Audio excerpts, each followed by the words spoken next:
What is up, YouTube? Welcome back to BMF Radio. My name is Frankie, I'm Billy. and please leave a like on this video if you guys enjoy it. And don't forget to subscribe. We really appreciate it.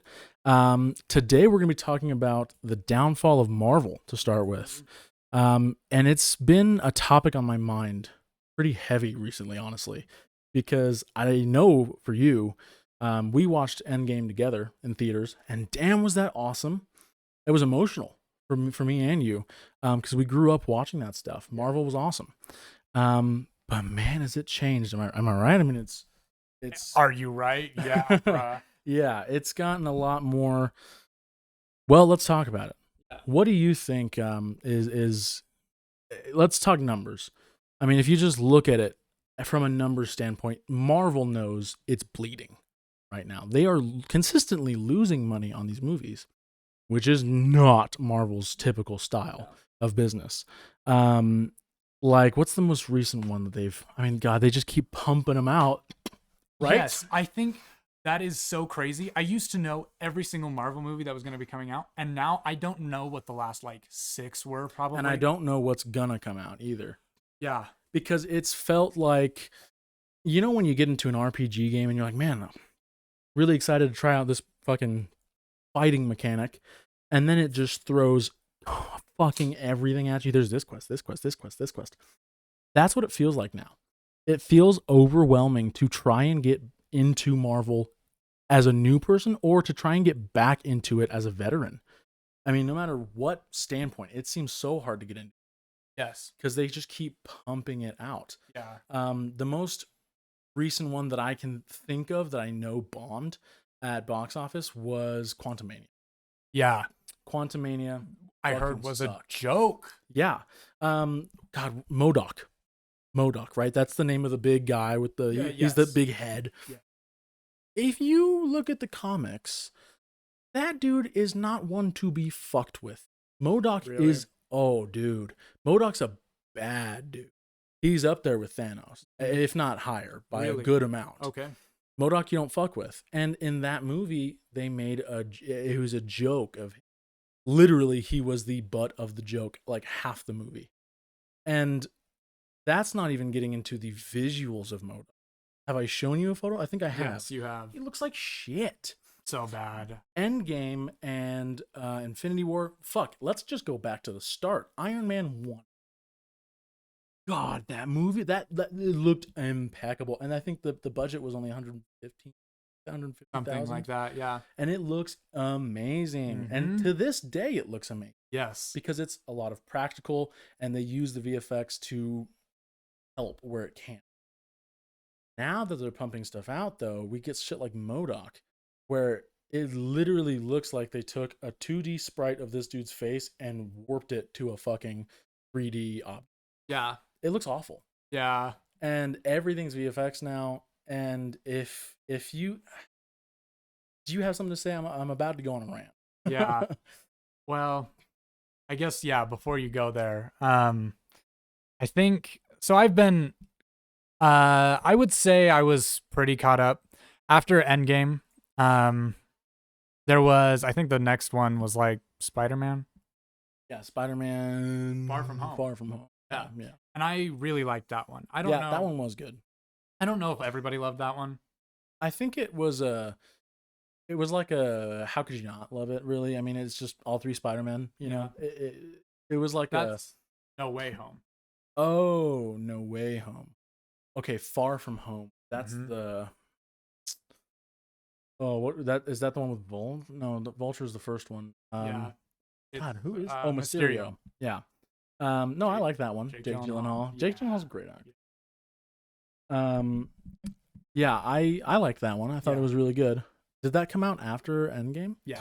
It did? Because it's all about Tony Tony's Stark's dead. Yeah. Which, but that one was good. Yeah. And then we got, I don't even know. And then really. No Way Home? Yeah, I think so, yeah.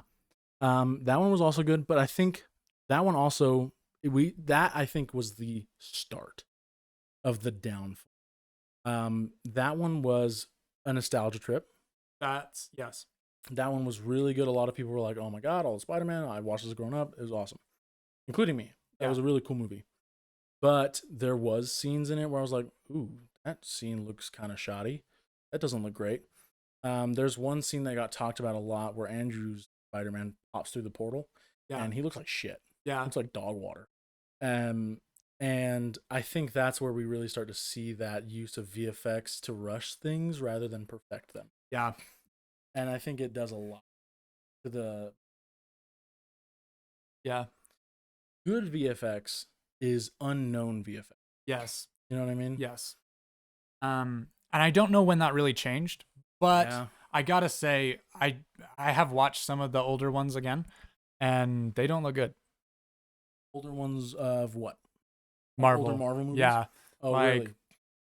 A Doctor Strange, the first one, looked awesome when it came out. Oh, I do. Yeah, I know what you're talking about. But I think we watched it again, and we were just like, wow. This looks really bad. Yeah.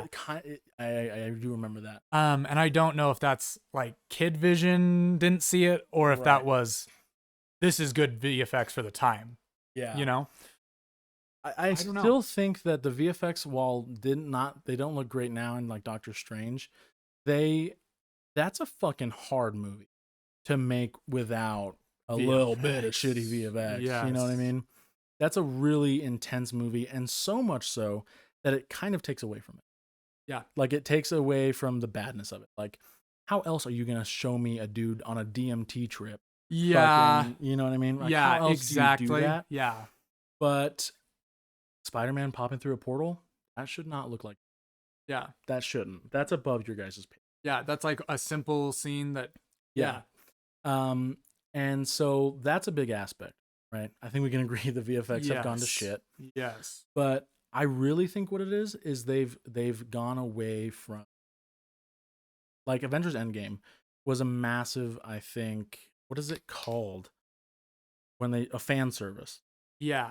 You know, to see all of the guys that you grew up watching, all of them together fighting and everything. That was like a huge fan service. And then after that fan service, they really derailed to please that fan base. Yeah. And we get shit like, well, a lot of it happened when they're trying to do more kid-friendly things, which I get. It's superheroes. I do get it. But they're superheroes based off of dark-ass comics. Like, comic books weren't for children. That was for, like, 14 and up. Yeah. And even then, your mom was typically like, no, you can't read that. Yeah. So I think that's probably the big, is it's really going towards children. Which I get it, but for us older viewers, it is the downfall. It just, we don't relate to that anymore. No. There's also poop humor. Yeah. And that's like, how old are we? You know? There is a little bit of that in the older movies, though. I've noticed. Yeah, there is. And it is Marvel. They've always done like the comedic timing of like, let me, pop in a cute little phrase here. It's a superhero movie. I get it. But it's gotten a lot worse. Yeah. It really has. And do you have something? And I think that's just because that's what made them money. Like, yeah. I think one of the first ones that really did that was like Guardians of the Galaxy, in terms of being almost like a pure comedy. Yeah. Yeah, it really was. With like action kind of slapped on. And then Ragnarok, Thor Ragnarok, I still think is a good movie. I think Ragnarok's a good movie. I think that Ragnarok was the direction they needed to take for Thor. Yeah. I agree with that. And I don't know if it was directing, whatever, but that one worked. Mm-hmm. And then they were like, okay, make them all that. Yeah, so what happened there was the one who directed Thor Ragnarok is a guy named Taika Waititi. Yes. Yeah. And he also voices Korg. Yeah, Korg. And people loved Korg, right? And they loved the direction that he went with Ragnarok. Yeah. And then he took it way too far in Love and Thunder. Yeah. It was really bad writing. And Korg was like in every scene now. Instead of like a comedic tool. Yeah. Yeah, he was just like Oh, you guys love Korg. Let's slap him on fucking everything. And that didn't work. I have not seen that movie. That's one of the thousands I haven't seen at this point. And that's really disappointing because I like a lot of his other movies too. Yeah, Taika Waititi, I don't think is necessarily a bad director, but I don't think. How do I? Maybe a. Yeah. Is that fair to put? Well, see, I want to refrain from calling him selfish because Right. I don't know the whole story behind that movie. Yeah. Maybe there was some stuff that happened, like maybe he just directed it and he didn't write it. True. So yeah, that is very true. And so I'll refrain from saying that. Because his other movies are so good, I don't want to What say other that. movies does he have? I don't even really know. Have you ever seen Jojo Rabbit? Oh yes, I have seen that. Yep, Yeah, that's I him. do really like that movie. That was really, really well done. Yeah. Um, And his debut big film was Hunt for the Wilder. no, I never heard of that. But Jojo Rabbit's a good example of Yeah. him being able to take a serious tone and mix in comedy with a flavorful style. Yeah. Because Jojo Rabbit's a fun watch, and then all of a Yes. sudden it's not. It's Yeah. really well done. Yeah, If you it haven't is really watched well that, done. go watch that. Mm. I agree, that's a great movie, and he does that with Ragnarok well too. Yep. It's a more serious tone. Shit's kind of going crazy. Ragnarok is occurring. Yeah. But it's also fun. It's a fun watch. It's colorful. It's funny. It is like the perfect blend of those two. Yeah, it really is. And man, I just don't. Let's just take a deep dive. I'm gonna get real here. Okay. I think another thing about Marvel's downfall, right, is they're trying too hard to appease to the social conformities that are being put in place right now. I guess let's get into it. Yeah. I'm a feminist. Okay. I'm totally for a lot of these movements happening in today's world. But that doesn't mean that let's just call a female character strong and leave it at that. No. Give me good writing. Give me a interesting a three-dimensional female lead. That is women empowerism to me. No, I disagree. I think feminism is getting Megan Thee Stallion to shake her ass on fucking and have She-Hulk twerk. I think that's yeah, and that's where I was going was actually She-Hulk. There's a bunch of videos on YouTube that I really recommend watching. Just look up like why is She-Hulk bad, and you'll probably find one on that. But yeah, She-Hulk's a really good example of that, of really pushing this. Just like, oh, the female is strong because she's a female. Yeah, that's not good writing. That's not actual empowerism. No. Why is She-Hulk why is She-Hulk not listening to Hulk in that? Hulk has been Hulk for a long time. Yes. Why is she stronger than him? Knows how to control. I understand what they tried to do with the scene. I don't know. Have you seen She-Hulk? I've only seen clips. Okay. Well, have you seen the scene where Hulk is trying to tell her how to like control anger? Yes. And she goes off on him about, I do it every day, blah, blah, blah. And I totally get women, they do it more because unfortunately men, they do mistreat a lot of women a lot of times in the office and all that. But we're talking about a superhero. We're talking about a superhero who is the tiniest little thing should set them off. That's the whole point of Hulk. Yeah. And it's not a good writing aspect, I feel, to just totally disregard the mentor. Yes. Like, that is not right. A real strong female lead in that show would have been her listening and understanding and being like, wow, you can relate to the need of having to restrain the anger because of what you've gone as being Hulk. Yeah. I can relate to you because of my everyday life. Let's bond over that, not fight and be dismissive over it. Yes, that could be the way she starts to listen to Hulk. Oh, you get it. I also have to deal with this shit all the time. Yeah. That's much better writing and that's a better alternative. But the problem with that is it takes setup. And Marvel, like we keep saying, is just pushing out content. They just want it quick and easy. And that's so weird because like it's a TV show. Yeah, the That whole one point, specifically. yeah, draw it out. That is the whole point. That's what makes it a successful TV show is more episodes. So there's that.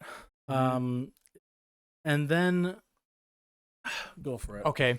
The exact so that happened in like the very first episode, right? I think pretty close to the start. Yeah. I'm from the videos I watched, I think that might have been the very first episode that all happened in. Yeah, I mean literally the first 10 minutes of the show, we've got She-Hulk. Yeah. And I don't even get into that. Yeah. I mean, come on, give us a little backstory. Who the fuck is this woman? Oh, I guess it's the cousin of Bruce Banner that we've never heard of. Awesome. It's cheap writing. It is what it is. Yeah. And not even just necessarily the female aspects, but like the background. Where's the story of this character? You know what I mean? Yeah. And also, She-Hulk looks like shit. Yeah. I think so. Yeah. She-Hulk looks bad. VFX. I mean, we keep dogging on that.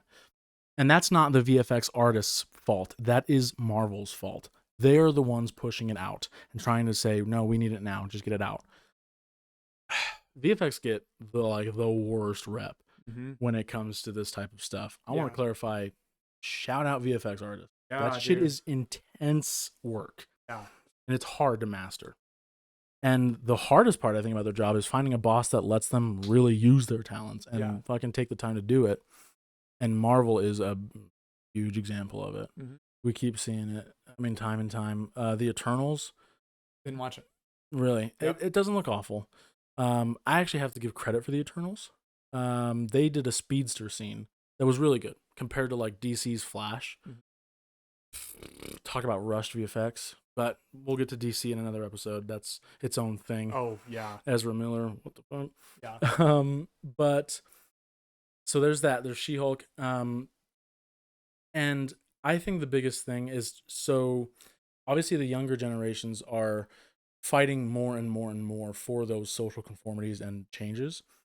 And so they're going that route of like, let's put this social change that we want to see, that people want to see. Yeah. And also let's target a young, because that's the best of both worlds. And that's bad. Yeah. I think it's also just bad for business. I mean, in reality, your target audience, yes, is kids. Make it available for them to watch. I get not making rated R films yet. I get that. But your target audience is not the kids. It's the parents. The parents need to allow the kid to go watch it. Right. So if you're going to include a bunch of things that the older or, the higher generation doesn't like, which I'm not trying to be stereotypical, but real, on average, the older generation, millennials? I wouldn't even say millennials, the one above us. Yeah, that above millennials. Above millennials. Gen X. Gen X. Gen X is a lot less welcoming to the ideas that are being presented in today's society. Yeah, right. For sure. So I wouldn't push as hard for them, because those are the people you need to allow their kids to go watch the movie. You need to get on their side. Yeah. Well, and I think, okay, so my parents, Gen X, and your parents are also heavily religious. Yes, very religious. Yeah. So that kind of boomer talk is what I would call that. I think that, and they will always say that, like, oh, they're shoving it down our throats. Yeah. One example of actually like a kind of cool moment was in one of the TV shows. The second one was Captain Falcon. Oh, Falcon and the Winter Soldier. Yeah. Boring ass show. Agreed. The very last episode, the Falcon has like a speech about race and stuff. Yeah. And I remember thinking like, oh, yeah, cool. I'm glad I watched 9 boring ass episodes to get here. Yeah. If done well, it's really good. Yes. Because don't get us wrong, we're not saying these movements are bad. I'm for most of them. Yes. But shoving it down the throats or doing it shittily gives it the wrong representation. Yes. That's Yes. not the message that we're trying to portray. It's the message that these dumbasses up here don't know what they're talking about are putting out there. Yeah. Like, okay, Captain Marvel is another example. That was one I didn't see before Endgame. Yeah. And that one, she's just like arrogant as hell. And it never that I think is a very obvious flaw in her. Yeah. And it never like goes away. Yeah. And even in Endgame, she's arrogant as fuck. In Endgame, she comes in and just nukes the ship or whatever. Yeah.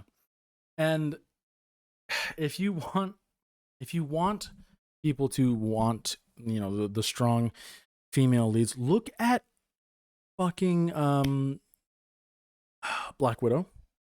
Okay. That's the right name I'm using, right? Black Widow. The Avenger. Okay. That is a female role. That's a good one. Because we know she has a backstory, reasons for acting the way she is. She's mysterious. She has a character arc. She becomes more open. She has a romance with Bruce Banner. She's a 3-dimensional female role. Yeah. That's a good one. Captain Marvel is arrogant as fuck. I mean, we don't get anything. Yeah, and I'd say the problematic parts about that's what I was just looking for.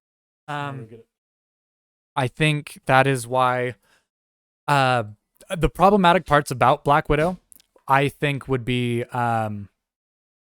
like the way she, in the very first Avengers when we see her, Black Widow, she's got her boobs out. That's like her costume. And I would say like the romance between her and Bruce maybe could be a problematic thing. I don't know. But problematic in what? Problematic in like she's always like thinking about a guy or like wants to please this guy. Oh, sure. And like the way she dressing for men. Right. Take those things away. Yeah. Make her own character who doesn't do things for other people. Make her own. Captain America is a good example of the opposite. Always, well, I guess not really the opposite. He's always doing shit for other people. But yes, I understand what you're saying. Captain and that's what I'm talking about with the character arc. We do see that over time. Natasha, the cleavage and the seductiveness of her character goes away.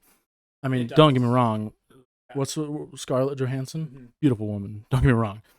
But the seductive nature of her character does go away over time. Yes. And I think that's awesome. Mm-hmm. That's so good for her character and the progress of it. And it's done well. It's done discreetly. It's just a character arc. It just seems to happen over time. But to make like a sudden like, I'm She-Hulk now and I'm perfect at it. That doesn't make sense. You haven't done it. You haven't. Yeah, there's no arc.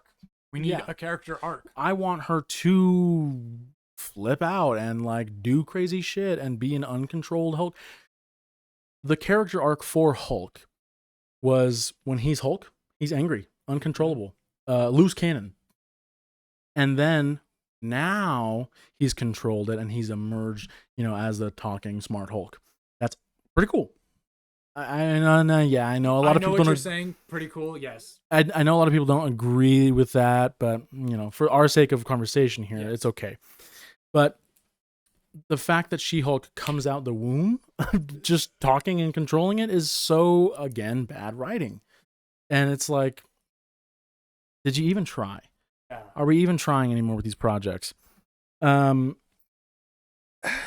So I saw recently, just from like, I think just memes about it, they announced like some Marvel movie with kids. It's like literally just like the Marvel kids, because we have a bunch of new kids superheroes, like that one Archer lady with Hawkeye. I mean, yeah, with Hawkeye. Yeah, Katie, I think. Yeah, something like that. She also plays Spider-Man. She also plays Spider-Man. Or she's the voice of Spider-Woman. Okay. Which a movie with Spider-Woman in Across the Spider-Verse? Yeah. Yeah, talk about great writing. She's not strong because she's a female. She's just strong. Yes. The female characters in Across and Beyond, or Into the Spider-Verse and Across the Spider-Verse, Beyond, whatever, they're just strong. They're just fucking badasses. That's what I want. I don't care if it's a female. Yeah. I just want a badass character. Yeah. But it shouldn't. We're probably gonna piss so many people off with it, but it's bad writing. And I sound like a broken record, but I want a female character to just be strong because they're strong, or because they've faced real challenges, gone through shit, and hadn't. And we're even seeing it now with, I mean, shit, the Captain America, Falcon Soldier, that show. Even then, we see him. He sucks dick with this shield at first. He doesn't know what he's doing, and we get so much training and a small, but it's there. It's an arc of him now becoming and learning to be Captain America. Yes. Where the fuck is that with She-Hulk? Yes. Where is that? It's missing completely. And I don't know. I mean, yeah, it was a boring show, but it at least had that. Yes. Which, if you want to talk about the whole feminism thing, you get that, all that montage shit, and then she doesn't get it. Wouldn't we want to give her a better role and a better script? See, I think, yes. I think we're on to that. Like, they're trying to do this, but they're not really doing it. Yeah, they have a cheap goal in mind and a cheap plan of execution. Yep. And it's just to appease to today's social structures. Yeah. And it's shitty. It's done bad. Another thing I heard somebody talk about was the casting was also one of their biggest strengths to begin with. Robert Downey Jr. as Iron Man. Yeah. I dare you to find a better actor for that role. Seriously. I think there is not one. There's not.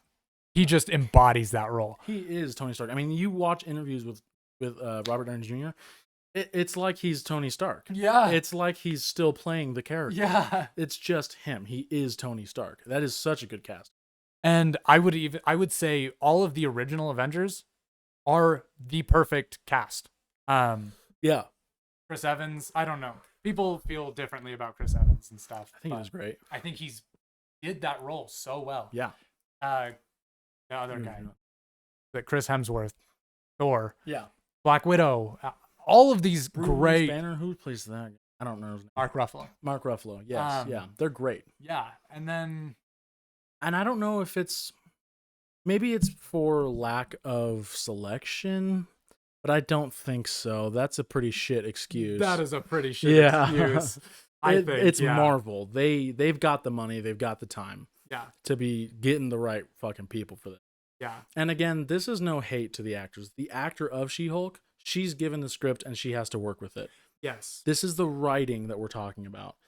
And I almost imagine the director is in the same position, which is like, hey, you're a new director, come direct this. This is what you're going to do. It reminds me of a similar thing. We recently watched the Five Nights at Freddy's movie. Yeah. Why? That director had like a total of 4 movies under her belt. Yeah. And none of them were really great. Yeah. I don't think I had heard of any of them. Yeah. So like, why was that given to her? Same shit with this. Why? And it's because they're pumping content. They just want money. Yep. They want a director right now. Yep. We don't want, because they have this Marvel Stage 4 plan bullshit. Bro, I don't need a whole timeline right now. Wait. Just reveal it. Announce the trailer later. Yep. I don't need to know everything that's going to come out in the next, because then I know it's going to be rushed. I know if you set a harsh timeline on things like that, it gets rushed every time. Yeah. And Marvel hasn't proven us wrong with that at any point. No. It's been pretty bad. So what do you think what do you think the steps are? Let me put it like this. Okay. What do you think it would take for you to be like, fuck yeah, I'm going to get back into Marvel? Yeah, I think a great example of that is both from Amazon Prime, The Boys and Invincible. Yes. I don't know what they want to do, but like making both those shows are much more grounded, so different than Marvel. But I want serious tones. Yeah. I think that would get a lot of us back into it. I agree with that 100%. But they won't. No, they won't, because they're targeting the kids and the younger generation. And I get it, it's superheroes, but Marvel, you're a big ass company. You can release multiple films. You can release a fucking PG-13 Wolverine film to start with, and 5 years down the road, all them 13-year-olds are now 18 and can watch the rated R one. And that's what they did. What do you mean? Logan? Oh, really? That's rated R. And it's a good movie. I haven't seen it. I need to watch it then. Logan's rated R. That's awesome. I had no idea. Really. Genuine. And I actually don't think I even have really a much better response. It needs to be more serious. It needs to be more grounded in reality. Not even serious, but there needs to be a point. Let the audience feel the emotion. In Endgame, we were given like a 3-minute scene of grief and mourning when it came to Natasha's death. That's awesome.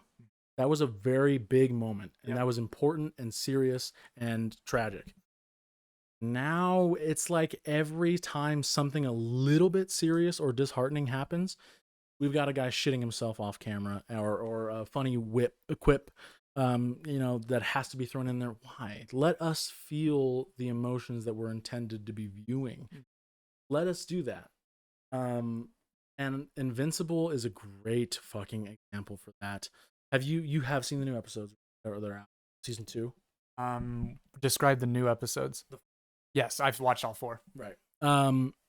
Spoilers for Invincible. If you haven't watched it, go watch that. That's a really good show. We're gonna talk about it. So that show is just perfect at that. There is funny moments. There's times where I'm busting up laughing. Yeah. Because of the stupid shit they do. Yeah. And funny enough, the humor that gets me to laugh is funny because it's fantasy grounded in reality. Yeah. There's a scene where a bug is trying to explain where he's from to Mark. And he says, "Oh, I'm from this galaxy. It's you take a left. Well, it doesn't matter." And it cracked me up so good because that's so real. That's how an alien talk would go. Be like, it doesn't matter. But, right. And that's funny. It's grounded in reality. It's a funny moment. It's not a silly fucking fart joke. And that was at a moment where things were a little bit less tense. Yeah. We got that humor. Yeah. Alan. Serious spoilers, guys. Talk about serious spoilers. Click off if you haven't seen it. Please go watch it. Yeah, Alan's spoilers. Death scene. My God, that was a beautiful scene. I hated it. I loved Alan, but I mean, it's literally this display of a message. It was literally art. Seeing his body in that frame, that was a message. That was really art. And that was displaying the message of like Viltrumites are fucked up. They're really bad. And it portrays that really well. The music, the framing of it, it was really well done, and it lets us feel that. It's like a 30-second song that plays, and you're just like, "Oh my God, Alan's dead. Are you shitting? Like, what?" Yeah. There's no humor. And not for a while after that scene. It lets you feel that and sink in. And we don't get that with Marvel anymore. And I don't know why they're because like we were saying, we grew up with this. Mm-hmm. They know that. They have all this data, right? Why not make rated R movies? Yeah, I'm pretty sure even if when did you watch the first Iron Man when it came out, right? Probably. I think it came out in like 2009. Yeah. So and how old were you? Do you remember? 6. Yeah, so you were 6 when you watched Iron Man. We're about 21 now. Yeah. If you are 6 when you watched Iron Man, you are 21 now. Your audience has grown up. Yeah. Unless you've got premature babies watching Iron Man 1, your audience has grown up. Yeah. You got to keep with the times. You got to keep with them. And they're not doing that. I don't know. Yeah. I can almost understand, like, well, you know, you guys are going to grow up. You're going to get jobs. You're not going to have time to watch us anymore. We got to go to the kids. But that's not how it started. Yeah. Iron Man 1 was a serious film. That was, you know what I mean? It's not even how it started. You were 6 years old, and you loved Iron Man, even though it had serious tones. You probably loved it because it had serious tones. Yeah. Like, and also just bad business. You want customer retention, not just sales. Retention is what you want. Right? You want people to come back and watch your. So what are we doing? Yeah, it's pretty unfortunate. But And you can do both. Like we were yeah, saying, you can release. You have so many movies coming out. so much fucking money. Let's be Much. real. Yeah. Come on. The people who are really into the lore are adults. The ones making videos about, oh, this scene and this means that this is gonna happen probably, or you know, Yeah. that kind of shit. Yeah. Like, for example, people were picking up on Ned's high school outfit where he's got the blue and orange. And they're like, oh, well, he could become a hobgoblin Yeah. because of some of the things that were said during that movie. That a 6-year-old's not going to piece that shit together. The 6-year-old's not allowed to read those comics yet. It's frustrating. It really is. And I mean, it's not life changing. It's just movies. It's just cinema. But we have a BMF Cinema. We clearly like movies. We like to True. dive into them. So it's frustrating to see a franchise that was so beloved just really take the piss on us, on the Yes. audience. You know what I mean? Yes. Um, if you guys want to talk more about that, let us know. I'd love to hear what you guys think about what Marvel's been putting out recently. Leave a comment. Yeah, please, because I want to know if anyone's out there is frustrated like we are, because this shit's getting really bad.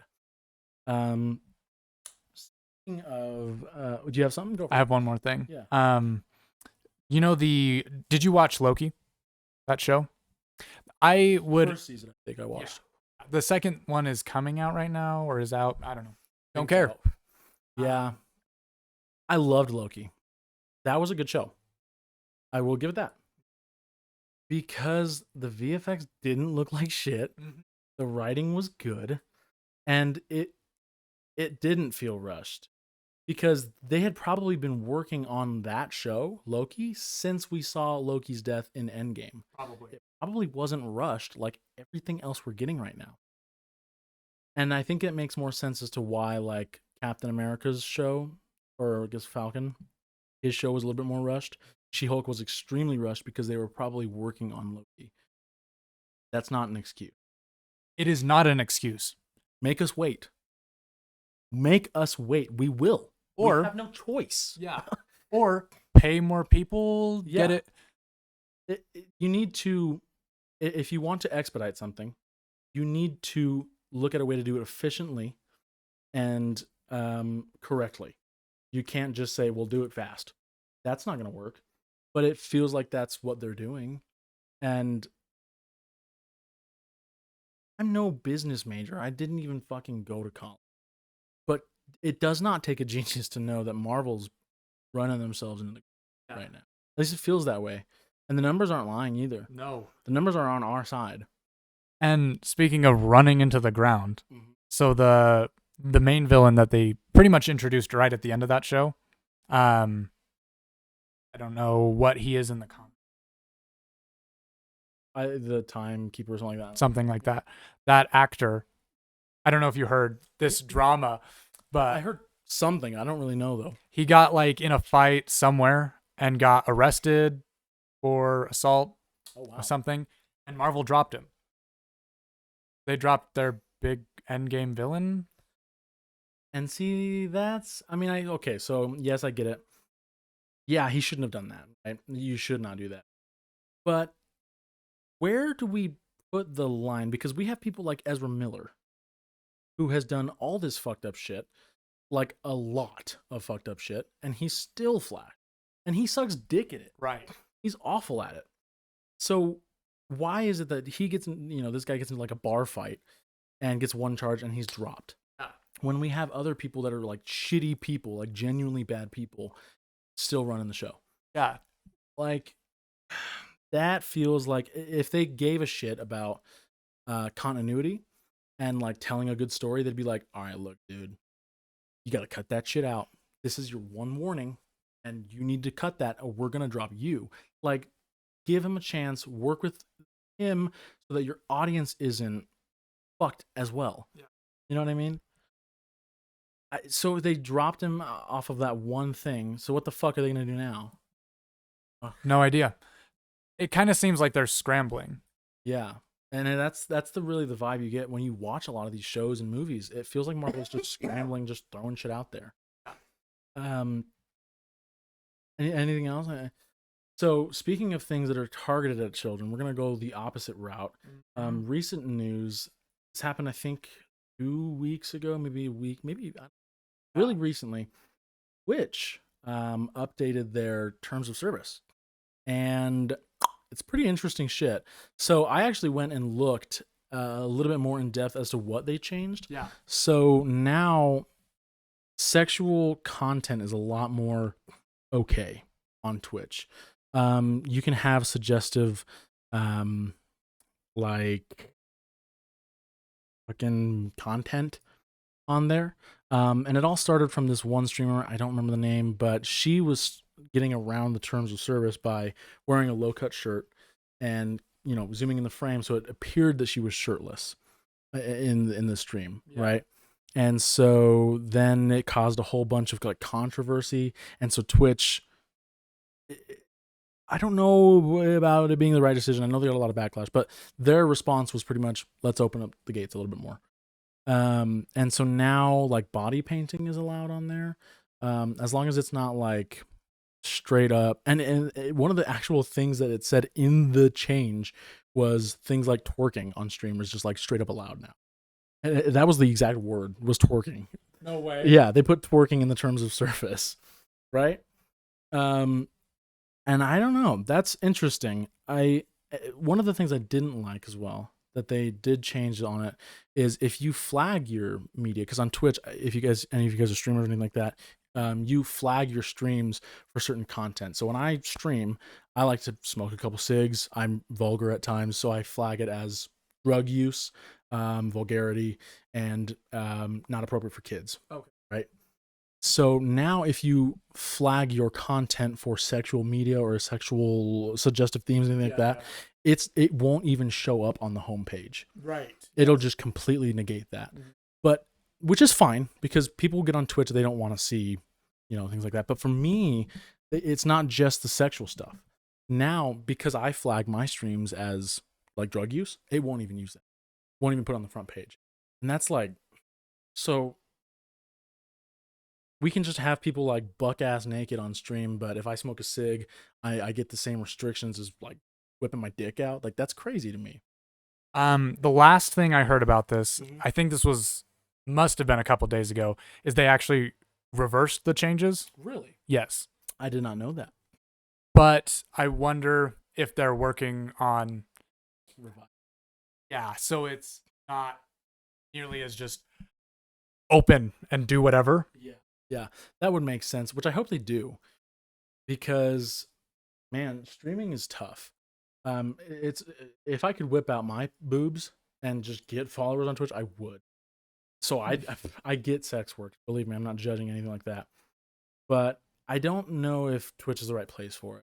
Yeah. I think sex work is a lot more accepted nowadays. To where and there's a lot more platforms for it, like OnlyFans. Yeah. And like TikTok even allows a lot of suggestive content. And there's so many social medias. I don't know if Twitch is the right place to be advertising that. I mean, if it works for them, it works for them. I don't give a shit. Right. But in terms of it being like, well, in order for us to have the sexual content allowed, we have to like get rid of all this other content, like me smoking a cig. That does feel pretty not targeted at all, but like fortunate, I guess. Yes. So I'm really glad to hear that they're revising it. I didn't know that. So The most recent thing I saw was just the change. I didn't know. I think they just reverted it back to the previous ones, for now. So Probably gonna revise it. That's something I really want to know too. On your guys' opinion of it, because I'm a streamer, so I have my opinions of it. You don't stream, right? No, I don't stream. Is there a reason for that? Yeah, mostly because I like more edited, first of all, and more like long form. Oh, gotcha. Yeah. Okay, that makes sense. That makes a lot of work though. It is. A lot of work goes into these videos. I mean, shit. But so for me, I do stream, so I have a different opinion. But I want to know what you guys think of the new like. So they revised it, they took it back. But do you guys want to see that? I mean, what do you what do you guys think of the change? I guess I really want to know because it's gotten a lot of attention. Yeah, It's been all over. it's been interesting. Yeah. Um, well, the other thing I was thinking of is the new Quest. Oh, the new Quest. Yeah. Um. Oh yeah. Let's get into some tech stuff. Per our last episode, if you guys like tech, please subscribe. Be Yeah. a little bit techy. Yeah, so before we recorded this, you mentioned, well, before we get to the Quest, I guess, you mentioned Yeah. some new glass. Yeah, so pretty cool stuff coming out. They've been out for a little bit, but they're just recently gaining traction. Okay. And it's the Ray-Ban Meta glasses. They're fucking sick. So they come in a case, like a glasses case, but it think of like an AirPods case in the sense that you put the glasses in there and it charges and you charge a case, right? So that's pretty cool, innovative. I like that. One of the best features about it, though, there's a couple things for it. Now, we're not that far into the future where you can like look up shit on your fucking sunglasses yet, but you can, the same way with AirPods, you can hook it up to your phone and it records into your phone. But there's two cameras right here on the glasses, and I've looked at videos online. The quality on those glasses is on the cameras is insane. Really? Like holy shit! It's the same as if not better than the fucking iPhone. I mean, it's really good cameras. And it is just really, really big for content creators. I mean, imagine now instead of having a GoPro when you're snowboarding, you fucking flip on your your glasses under your visor or something, or we're gonna get to the point where we have snowboarding goggles with Meta tech. It's a pretty big jump. It's really been interesting. And I'm not gonna lie to you, I've thought about picking them up. Okay, how much are they? That's a great question. You should look that up. Okay. I don't know how much they are. I imagine pretty pricey. Yeah. What do you think? So let me finish talking really fast. So it has the camera, the case, and another really cool thing is it has audio in the back of these little parts. Like you speakers? yeah, Okay. you can play music, and apparently I haven't tested it. I don't have them, Right. but apparently only you can hear it, which is so impressive for it being just a speaker, an out, what's it called? Outward fire. Thank you. Outward firing speaker. For it being that and not able to be heard by everyone else, that's awesome. This piece of technology, the glasses, has the capabilities to remove GoPros from the game, has the capabilities to remove AirPods from the game, and we're just getting started. Like it's really pretty big. So with that being said, what do you think the price is on that? Okay. So all that being said, I think 200. Am I too low? I'm gonna be real with you, Chief. I bought a pair of Oakleys for my dad 3 years ago, and those were 200. So that's the other thing. I don't wear glasses. So they can get pretty pricey. Oh well, these are fucking off of online. These were like $60, but Oakley's is a nicer brand, and 200 for a pair of Oakleys. Now they do have some like film thing that they did on the lenses.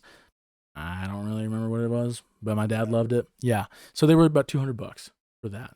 I'm gonna give my estimate. I think they're probably $375. Yeah, I think, well, with that information, I think I'll guess probably 300. If it's more than 300, You think it wouldn't be worth it if it was? I don't think it would be worth it. The fact that it has no display, like displaying anything. I personally think that's a really good choice because these aren't glasses for someone who wants to look up something from their glass. These are pretty much, the way I see it, they're content creator glass, right? As a content creator, you want an easy way to record. You want good camera quality. Yeah. And you want portability. That's all wrapped up in a nice little package. I think that for a content creator point of view, I think they could be $500 and still be worth it. Ugh. I replacing GoPros, they have music. I mean, think about the things you can do with this. You can go on Disneyland, and they're discreet. You can't film at Disneyland. Yeah. The fuck you gonna do? Tell me to take my glasses off? True. No, you're not gonna do that. So I think there's a lot of doors that it opens. Let's see how much it is. Okay. Let's see how much they are. Ray-Ban Meta glasses. Yeah, I think I might pick them up because, and I mean, think about it this way too. Vloggers. Yes. Vlogging out in public, you don't have this, you're not sitting here in public going, hey guys, what's up? You don't look like a dumbass anymore. Well, but it doesn't record you, right? No. So you'd have to like take. Sure, for like a 30-second clip intro, maybe. Yeah. And then you go about your day. Here, day in the life with me. And you don't do a damn thing. You just talk to yourself. You're not holding a camera. You're not doing nothing. How much are they? $330. $330. And I think that's a really good price, honestly. Uh, Considering that you could get, considering AirPods are like $200, that's just music. That's a pretty fucking smoking deal. Yeah, okay, but AirPods have, those ones have noise canceling and really good sound quality. So true. That's very true. I wonder what if you could find anything on the sound quality or how the speakers work. That's a really cool piece of tech though, and they are thicker because they have computer in them. Right. They have lenses and stuff, but damn, they just look like sturdy glasses. They don't look thick. They don't look bad. And that was another thing too. Actually, damn nice looking glasses. Yeah. They're fashionable. That's good. Which again, for content creators, yeah, come on, that's a steal. That is a steal. The other thing, the Quest 3. Yeah. That had some dope tech in it. Yeah, that one I don't know as much about, but that's another one I kind of want to pick up. Also, really reasonably priced if you ask me. So it's, if you guys have played with a Quest before, you'll know that you can switch to a camera mode to see your surroundings, and it looks like dog shit. It looks like murky as fuck. Yeah. And you can kind of like outline your play area. So now it has like 8 cameras on it, and it just, you put it on, and it has a big focus on augmented reality, not just virtual. And it's getting a lot of support from game developers as well, which is really important. Yes. But you put it on, you turn on that mode, and then you just walk through your house, and it scans everything, and it takes that in and stores it in its RAM. And then you're ready to play. Yeah. And it knows like, okay, this is a window, I recognize that. This is a door, I recognize that. So if I made this office my play area, I could then play zombies. Yeah. And that would be, they'd break through that door, and then they'd run through that window. Sweet. Yeah. That's really cool. And even for simple stuff, it's I think another big game changer we're seeing in the world of virtual reality. Yeah. Coming to a office space. I saw a video of really a good example of the utility of it. This dude he's a mechanic, right? And have you ever worked on cars? Yeah. You'll know then most mechanics, what they'll do is they'll fix a car for about 2 hours, and the rest of the time was on YouTube looking up how to fucking fix the car. Yeah. Right? And this guy had his fucking thing on, and he's just able to see the car perfectly as if there's no headset. But he has a fucking browser window that he can reach out, grab, and put over here and watch YouTube. Okay, what is that? Oh, okay. Let me do this over here. That's big. That is so cool. Honestly, I don't understand how it is such good quality. Oh, yeah.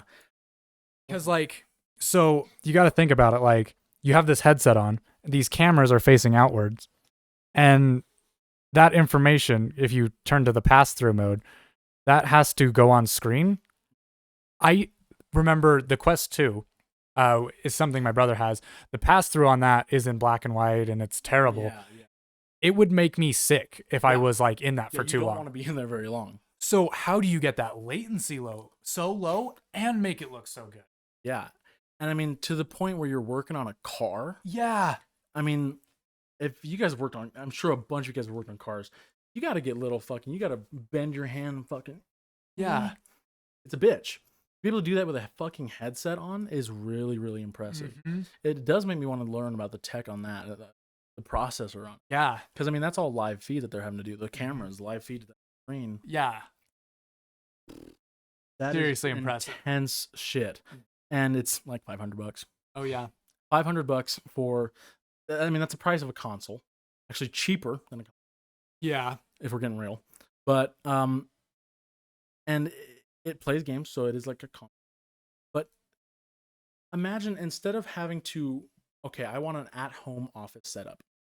I need to get at least 2 monitors, computer, board, desk, chair, white space. You just get the headset. Yeah. And there's a fucking virtual loud keyboard that you can use. Oh, okay. You use your finger as a cursor. There's your office space. Yeah. I mean, that is a huge. The Quest, I think, is going to be a really big step towards work from home. Mm-hmm. I mean, $500 and you've got your whole office set. Yeah. And you can pull up multiple monitors. It's really impressive shit, and it's exciting. Yeah. It is really is honestly exciting. Have you ever seen an anime called Sword Art Online? Yes. You have? Yes. I want to get to that point. I man. know. And we're inching closer to it. Mm-hmm. Speaking of inching towards that, have you heard a bunch of? I mean, I'm sure you've heard of the whole Elon Musk chip implant. Yeah. Have you heard anything about that recently? Not recently, but I do know that it passed for human testing. yes. I think that was the most recent thing I heard. Yeah, about it me too.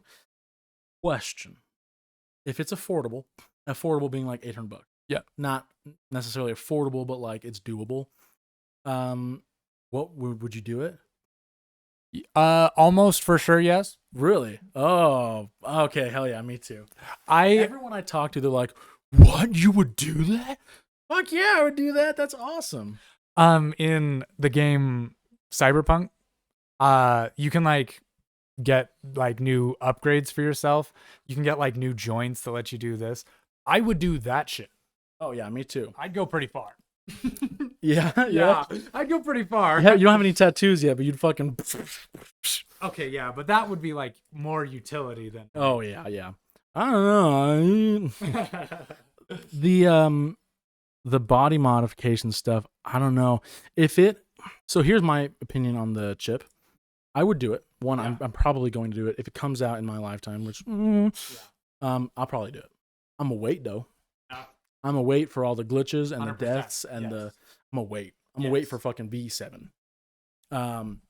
Because I don't want to die. Yeah. And a big argument I've heard against the chip is, well, I don't want to be, they're going to have literally your DNA. You're going to be tracked. Come on. We're already there. Let's get real. If you have any piece of smart tech at home, they know all about you. They know everything you look up. They know it's unfortunate, but it's the reality we live in. They sell your data. They're already doing all that. What the fuck is a chip going to do? You know what I mean? It's just, fuck it. Yeah. They already know my shit. They know already, yeah. I'm going to get the chip. And I do think giving them another avenue to get that information and making it like easier is like I guess a fair argument. Yeah, it's problematic. Yeah. Problematic. Not enough to stop me though. Yep. Me too. Not enough at all. And I mean, that is, I think, where the Quest is taking it. Because let's say the Quest doesn't get quite to where it needs to for tech.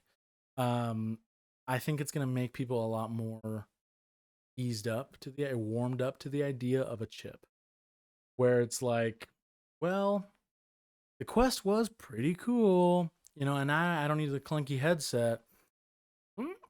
Yeah. I think it's a really big stepping stone. I think the Quest is a really big piece of tech. And I think it's getting a good amount of hype. But I don't think Quest is necessarily doing it justice advertising-wise. I haven't actually seen an ad for the Quest. Right? Have you? I think I may have seen a couple. Yeah. But I can't think of an advertising for them. An ad for them. So I remember seeing like a faint like pan of it and like Quest 3. Yeah, like whatever. And that was it. And it was Yeah. like, tell me what it does. I mean, I know what it does Right. because I'm a techie nerd, but tell the public, man, that's a really cool piece of tech. I think that they need to put a little bit more in the market. Because right now, the Quest came out as a gamer headset, VR headset. It's not that anymore. No. It's really not. Like we were saying with that mechanic guy, it's really evolving into a lot more than just a gaming headset. Yeah. And on a much simpler note, damn would it be cool to play fucking COD Zombies in your home. I also saw another game on there that I would love. Do you remember when I think we were like 15, we hooked up my PlayStation VR and played that horror game? Yes. That was awesome. That right? was awesome. Horror games in VR are sick.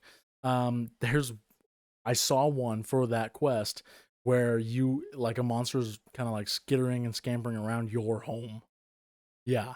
And it has spatial audio, so like you'll hear something come from your bedroom and you fucking turn around and everything's there. Like that would be awesome. Yeah. I would love that. So even if I'm not in a office way or like a big stepping stone, it's just a cool piece of gaming tech as well. It's really impressive. Yeah. I think the biggest hurdle for me personally for VR, I have a Valve Index. You got a pretty nice VR headset, right? Yes. It's one of the nicer ones right now. I think it's still one of the nicest. Oh yeah. Um There hasn't really been that much advancements in the VR stuff. Yeah. Besides the Quest now, but that's it. And I think a lot of the Quest advancements go towards the AR stuff, like we were talking about. Yeah. In terms of VR, it's stayed pretty static, which I hate. Yeah. I think the biggest thing for me is how heavy those headsets are. Which,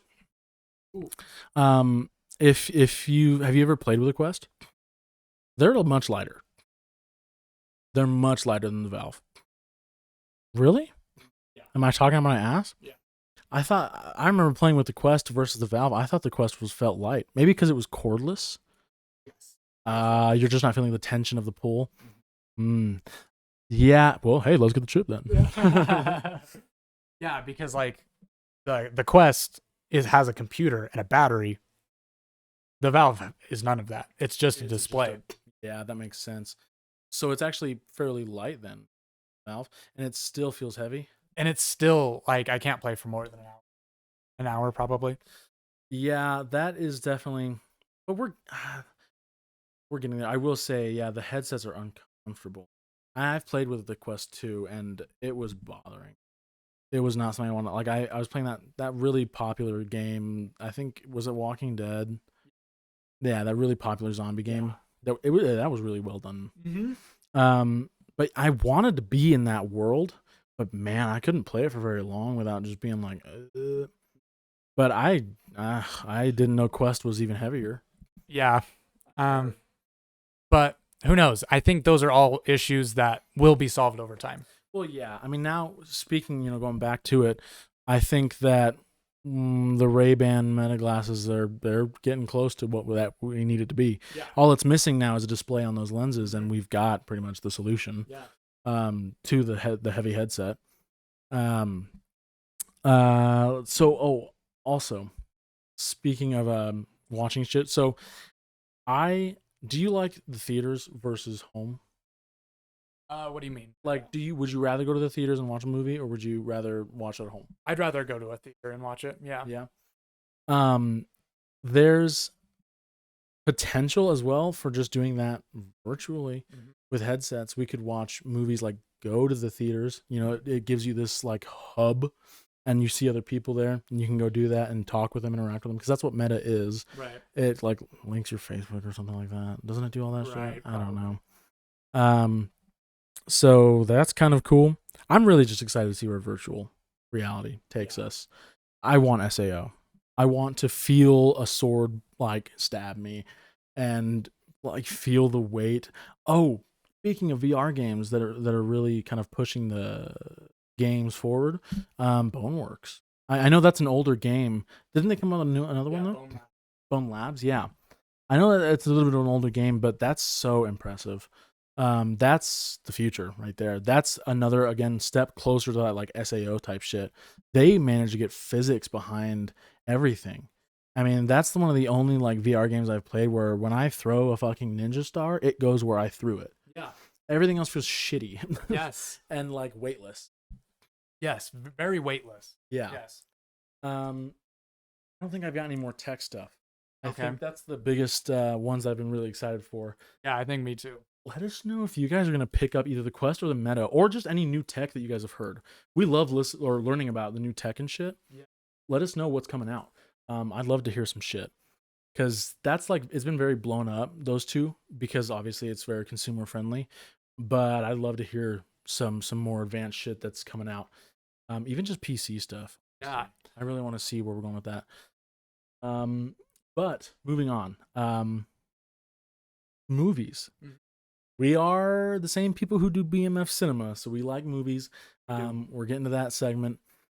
Have you watched anything recently that's like been life changing? No, I wouldn't say. Yeah, not really. I know we watched it together, but I'm not gonna lie. So we recorded an episode for BMF Cinema on No Country for Old Men. Won a bunch of awards. If you've heard of it, you know it's good. If you haven't, go watch it. It's got Tommy Lee Jones, Javier Bardem, two amazing actors, and Javier Bardem. That was like his big U.S. role, right? Right. Yeah, and he won a bunch of too. But I rewatched it. So that episode we recorded. We I don't know if we're gonna upload it. We might scrap it. We might not. Let us know if you guys want to see it. It's a little bit dodgy, but I rewatched it a couple times, and the first time I was like, okay, well, it's kind of a like a kind of like a western, with just like a really interesting villain, and he did win, best supporting actor off that movie. So it was good. I really liked it, but I've rewatched it about 3 times recently, and instead of renting it, I bought it on YouTube. Okay. Because I keep fucking renting it. Man, my opinion has gotten so much better on that movie since I've watched it more. I really do understand the message of like nihilism and kind of like that stoic view on it. Yeah. Am I saying the right thing? Stoicism. I know it deals with nihilism. Yeah. Is stoicism fairly related to that? Yeah. So can you pull up the definition of nihilism? Well, that's nothing matters. Just give me the exact. Oh, is it nihilism? I don't know exactly how to say it, but I say nihilism. Oh, okay. It might be nihilism. Well, let us know how it's spelled. who's right or wrong. Yeah, look up the definition of that. Because after watching it a couple times, I really saw it come out as a message. Can I read that? Yeah. So nihilism, let us know. The doctrine that nothing actually exists or that existence or values are meaningless. Okay, great. I really see it in that movie. At first, I was pretty upset by the ending. Spoilers, go watch that movie, guys, please. But I was really upset with the ending where Llewellyn, he just dies. Then there's no death scene. Nope. There's no mourning. There's no nothing. Next scene cut, he's dead. And it's like, damn, well, that happened, I guess. And at first, it was really, really unsatisfactory. But now knowing a lot more about the message of it, the nihilism, it makes sense. I mean, he has this idea of like, I stumbled upon this money and I'm fucking him. I'm going to go get this bag and I'm going to bring it home. I'm going to be rich. Yeah. No, you ain't. You're not special, cowboy. You are not special. And I love that.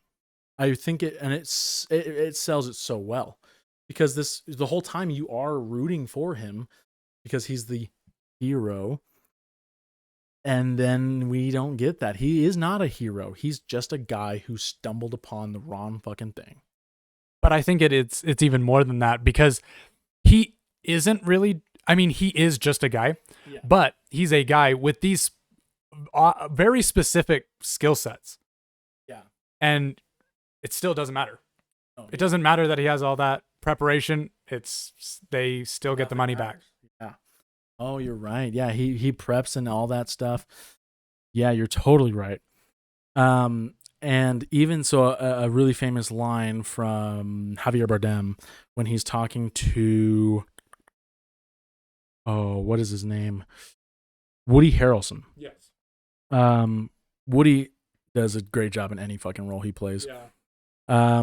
But his character is all about saying how, like when he's talking to Llewellyn in the hospital bed, he's saying Javier is different. He doesn't have morals, values, meanings. He just does shit, right? And so in by him saying that, we can assume that Woody Harrelson is kind of an opposite, right? And it's portrayed that way. Javier's always dressed in black. He's a hitman, right? No values, morals. Woody Harrelson is always dressed in white. He's a hitman, and he tries to take the peaceful way out by talking to Llewellyn, saying, "Hey, we don't have to kill you, dude. Like, let's just do shit the right way." And then Javier Bardem, what is his fucking name in that? Shiger. Catches Woody immediately. I mean, doesn't even give him a fucking chance to react. And there's this scene where he says, if everything you've done led you to here, of what use was the rule? Damn. Talk about a home run on sending that message home. And I did not pick up on it the first time, but damn. It's definitely worth the second watch. Yeah, or a third or fourth. Right. Yeah, it really is. The first watch I think is really good for just like letting your brain react to the grotesque, the shocking nature of everything happening. And then the second watch is really good for understanding the actual message of the movie. I really enjoyed watching. Yeah. That is such an amazing movie. Yeah. Really glad you recommended it to me. Yeah, and I think it's one of their best. It's really well done. Really well done. I actually watched a video on that movie, and it talked about as well the comparison between a classic Western and today a modern Western, which again, the whole movie is like, in today's world, it's No Country for Old Men because the shit that people do is barbaric, right? And it's just not what we're used to, right? Tommy Lee Jones has that line where he says, like, back in my day, sheriffs didn't even carry a gun. Every wore a gun. Yeah, that speaks volumes. Yes. And oh shit, what was I saying? Oh my gosh, embarrassing podcast moment. So it's No Country for Old Men. Oh god. Yeah, I think I lost it, but it is really worth the second watch. It's oh shit. Oh, I lost it. Something. Okay. Yeah. Okay.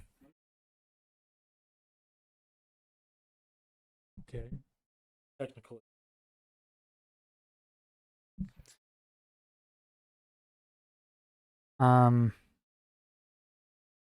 Yeah, and it shows his oh god, what's his name? The main guy, the guy who plays Thanos as well.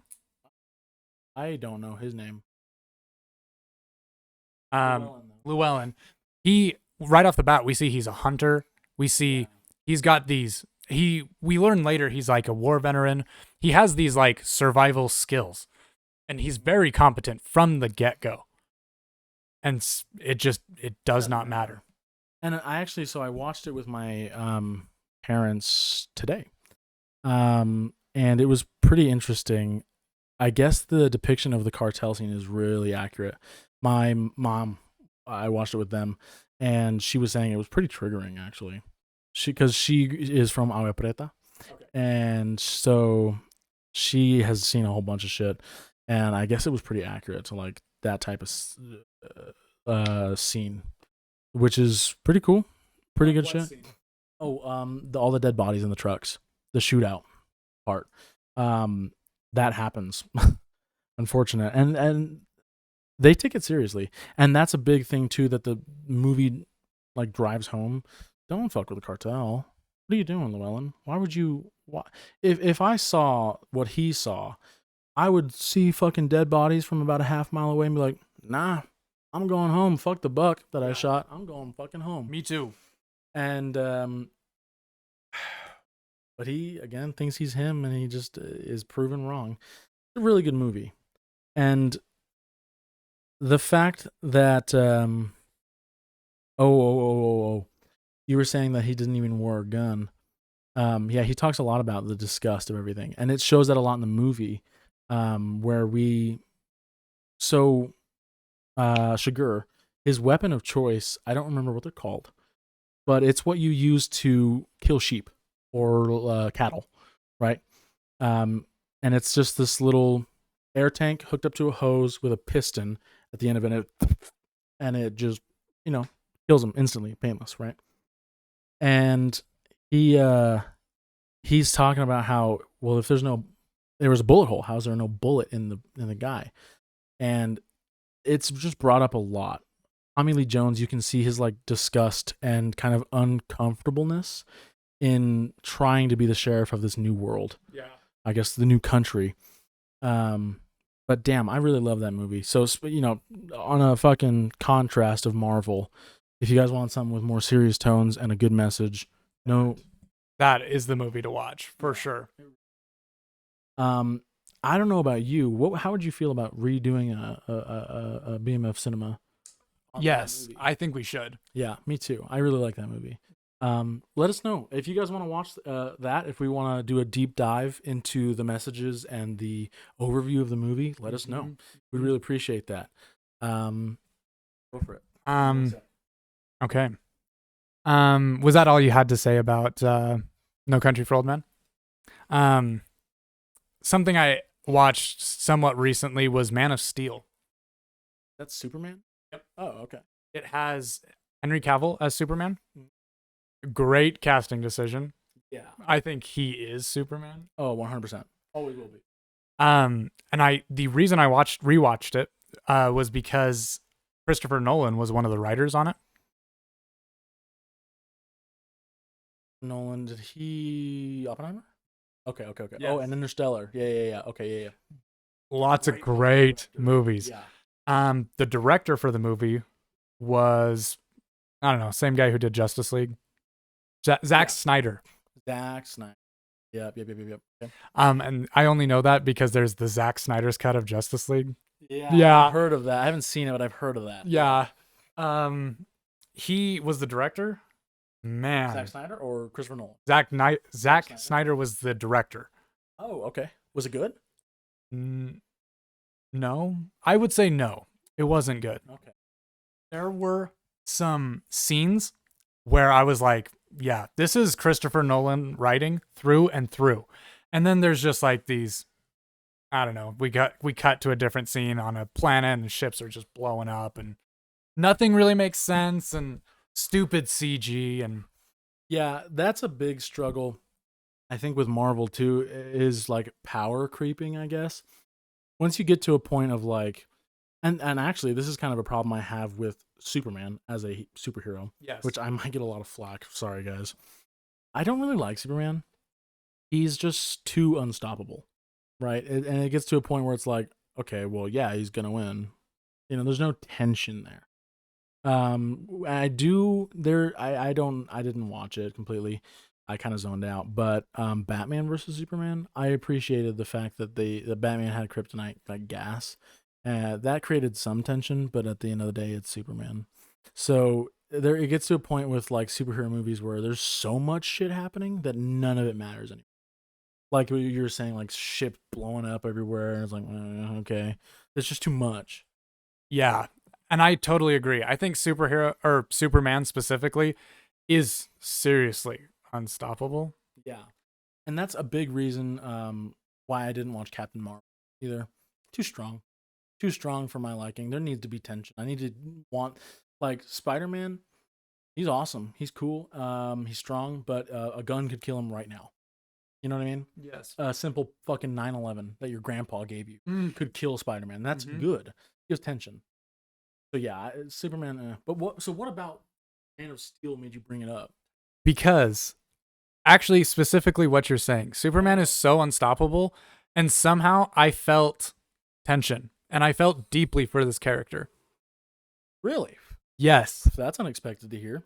I know, and it's all the in-between scenes that just throw it out the window. Really? Which makes me think that those scenes were not Christopher Nolan's. Yeah, it was definitely, so was Christopher Nolan in on the writing? Yeah. Okay, yeah, so that's probably why you gave a shit about it. Yes. Because Christopher Nolan. Yeah. Fucking awesome. And like the whole, this is spoilers, but this came out in 2013, and I doubt you'll watch it. He's like, we hear like his trauma pretty much. He, the lore behind Superman. He like crashes on planet in Kansas, Sure. and Oh yeah. Uh-huh. he grows up. But we see that the family he grew up with, his dad was like, you can never, ever show anybody that you're Superman. The world is not ready for a Superman. And the arc is, okay, well, all of these bad things are happening and I'm just letting them happen. Can I just continue to let this? And it's like a moral dilemma. Yes. That is really good. That is what you need when you have an unstoppable character, is get some feelings involved. That's really good. That is good writing. I wonder, I don't know why Christopher Nolan didn't just direct it. And this is like the only movie I know of that he just wrote. He was just the writer on. He like directs pretty much everything else he's ever been a part of. Yeah. Do you have anything else on? No. Speaking of Christopher Nolan, we could go on him forever. So recently, Interstellar, obviously, that water planet. It's just water. Yeah. And the big waves. We recently discovered a planet that is just water. Isn't that fucking trippy? Yeah. It's pretty dope. Also, I don't know if you knew this. A lot of people have a misconception that Earth is the only planet out there for us right now. No. We have so many habitable planets. Mm-hmm. I think it's Kepler 13b. That sounds really familiar. Yeah. That planet is like 2% more habitable than Earth. Oh. Isn't that crazy? Mm. Yeah. Yeah, but no life has developed there. We don't know. Right. We don't know. There's actually a mission that just got announced. They're going to send they're hoping to send I think a rover, either a rover or man, on Europa. That is, I think, one of Jupiter's moons. Yeah, Jupiter's moons. Okay. So it's frozen over, but there's a big ocean beneath the surface, and it's like perfectly, like, a lot of scientists think there will be life on that planet, which would be crazy. Yeah, that's kind of crazy. I think that's all we've got for the day, right? I think so. Cool. Well, this has been BMF Radio. We talked about, what did we talk about? We talked about movies, Country for Old Men. Talked about some new tech, Ray-Bans, the Quest, and, the downfall of Marvel. Let us know what you guys think about all that. We appreciate you. Leave a like, subscribe, and we'll see you guys next time. My name is Frankie. I'm Billy. It's been BMF Radio. Peace. Yay!